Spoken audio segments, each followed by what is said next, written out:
heck? You ruined my shot. Stop it. What are you doing?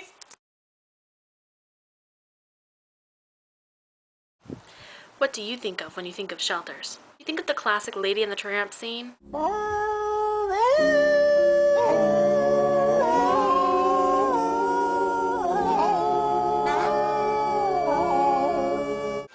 Or maybe you think of the bold scene. Mittens? Bolt? What are you doing here? I'm busting you out. How do we really see shelters? When I first saw this sign,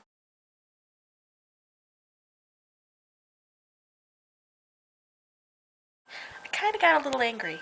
I mean, it's our fault animals are in shelter. It's our responsibility to take care of them. So this sign got me thinking, what do we really know about shelters? All I know about shelters was they're dark, they're grimy. Those shelter videos where the dogs are crying and there's sad music and people want you to donate. All is calm, all is bright. Ugh, horrible. But what do we really know? So I figured the best way to get information about a shelter is to actually go to a shelter and talk to somebody there. So I made it to the Animal Protective Foundation, the APF in Scotia. I was lucky enough to speak with Kim Jess, the Community Outreach Manager, and Kim Belezi, the Volunteer Coordinator of the APF. So how would you define no-kill and kill shelters?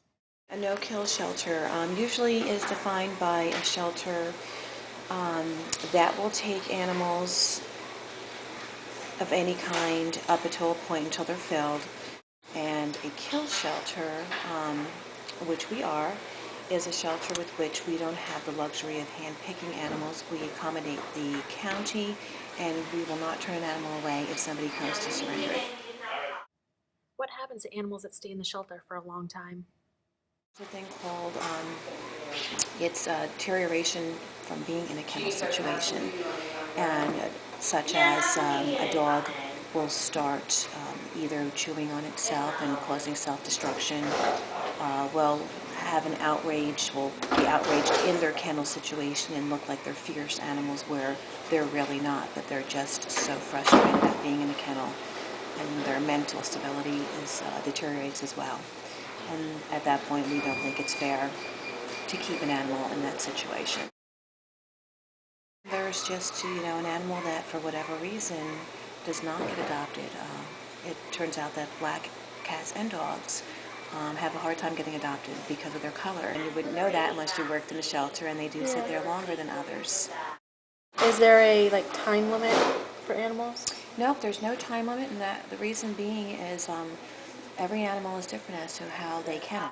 So would you say these shelters that won't kill animals, would that be worse for the animal's health because they have to sit in this kennel for so long? That's an opinion, and I do believe it is, because I do see what happens to some of the animals that are kenneled here for a very long time. I don't think it's humane, but there are different thoughts. It's a very personal thing. Do people have to pay to drop animals off? We ask for a $25 surrender fee if they are surrendering their own animal, whether it be a cat or a dog. We will not turn the animal away if they do not have the fee. Are you a private shelter? This is a private, nonprofit organization. A lot of people just assume it's public and that we get public funding. We get nothing from the city, from the county, from the state of New York, from the federal government. We get nothing from the ASPCA or the Humane Society of the United States, those sad Sarah McLachlan commercials. And everybody sends their checks in. We get nothing from there. This food is donated, so we really depend on the community to kind of help us.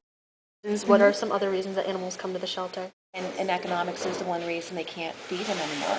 They can't even pay for dog food. They can't pay for vet care. That's a huge one. A lot of animals come in here due to the high cost of just taking care of an animal.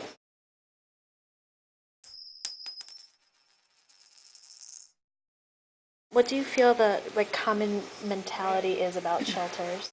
Common mentality is that a lot of the animals that come in here, that there's something wrong with them, that they're being brought here because there's something wrong with the animal, and that's really not so.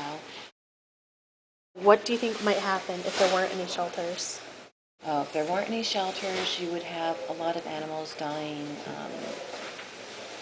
from unkind deaths, such as being hit by a car and suffering. They would just be roaming around. They would die from disease. You know, they'd have diseases that they would be getting, with not getting inoculated. So I think it would not be pretty if there was not a shelter. I mean, How do we really see shelters? The Kims obviously see the shelters as a good thing, a home for animals that don't have one anymore.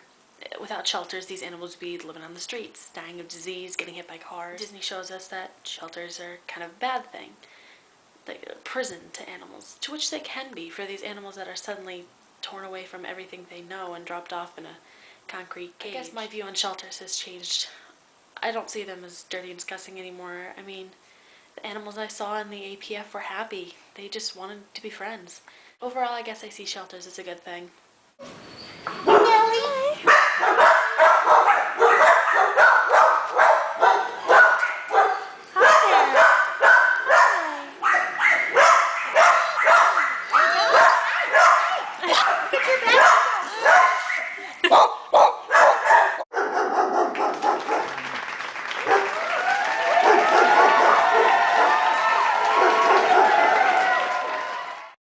Make sure you visit the APF's website. I include it in the description below.